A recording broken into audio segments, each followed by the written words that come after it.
भगवत गीता का एक बहुत ही प्रसिद्ध श्लोक है, कर्मण्येवाधिकारस्ते मा फलेषु कदाचन मा कर्मफल हेतुर्भुः मा ते संगोस्त्व कर्मणि।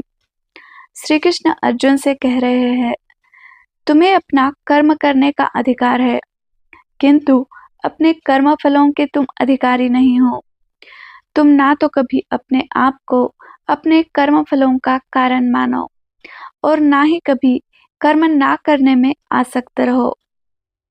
यहाँ पर कर्म से संबंधित 3 बातें महत्वपूर्ण हैं। वो है कर्म, विकर्म और अकर्म। कर्म यानी कि हमारे कर्तव्य कर्म जो हमें करने हैं। विकर्म यानी कि बुरे कर्म जिससे किसी की हानि हो, किसी का नुकसान हो, ऐसे कर्म हमें नहीं करने हैं। तीसरा है अकर्म।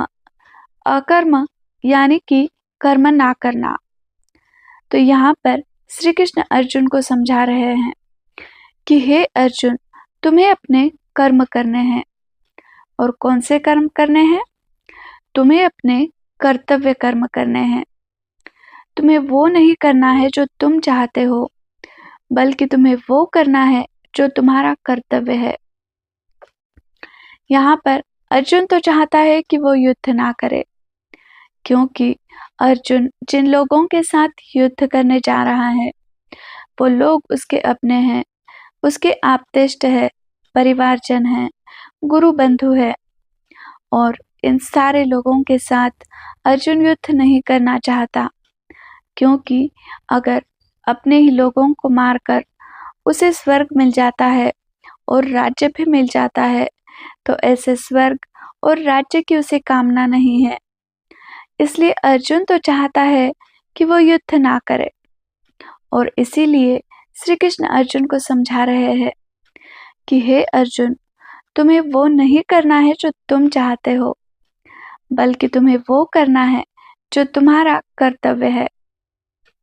इसलिए तुम अपने कर्तव्य कर्म करो, और वो भी फल की चिंता किए बगैर। क्योंकि अगर तुम फल में आसक्ति रखते हुए अगर कोई काम करते हो तो वो सकाम कर्म कहलाते हैं, और सकाम कर्म हमें कर्म बंधनों में फंसा देते हैं, और निष्काम कर्म हमें मुक्ति की राह पर ले जाते हैं। इसलिए फल की चिंता बगैर करे तुम अपने कर्तव्य कर्म करो।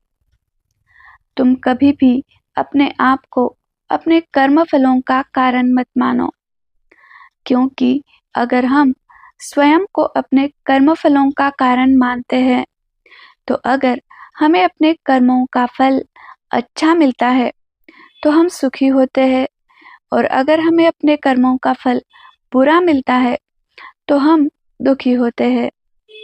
यानी कि दोनों ही परिस्थिति में हम सुख और दुख का अनुभव करते हैं, और परिणाम स्वरूप हम कर्म बंधनों में फंसते चले जाते हैं। और अगर हम निष्काम भाव से कोई भी कर्म करते हैं तो हमें सुख और दुख अनुभव नहीं करने पड़ेंगे। अगर हम ईश्वर की इच्छा समझकर, ईश्वर भावना भावित होकर कोई भी कर्म करते हैं तो हमें कर्मों का लेपन नहीं होगा। इसलिए श्री कृष्ण अर्जुन को समझा रहे हैं कि हे अर्जुन, तुम अनासक्त भाव से अपने कर्तव्य कर्म करो। अब यहाँ पर कोई सोच सकता है कि अगर कर्म करते हुए हमें सुख और दुख का अनुभव करना है तो हम कर्म करेंगे ही नहीं, हम तो अकर्मण्यता धारण करेंगे। इसलिए श्री कृष्ण कहते हैं, मा ते संगोस्त्व कर्मणि। तुम्हें कभी भी कर्म ना करने में आसक्त नहीं होना है, बल्कि कर्म करते रहना है। और ईशावास्य उपनिषद में भी हमने यही पढ़ा है, कुर्वन्नेवेह कर्माणि जिजीविषेच्छतं समाः एवं त्वयि नान्यथेतो अस्ति न कर्म लिप्यते नरे। हमें कर्म करते हुए ही 100 वर्षों तक जीने की इच्छा करनी चाहिए। इसके अलावा और कोई मार्ग नहीं है जिससे कि हमें कर्मों का लेपन ना हो। और वैसे भी कर्म का तो सिद्धांत ही है कि जो जैसा कर्म करता है उसको वैसा फल अवश्य ही मिलता है।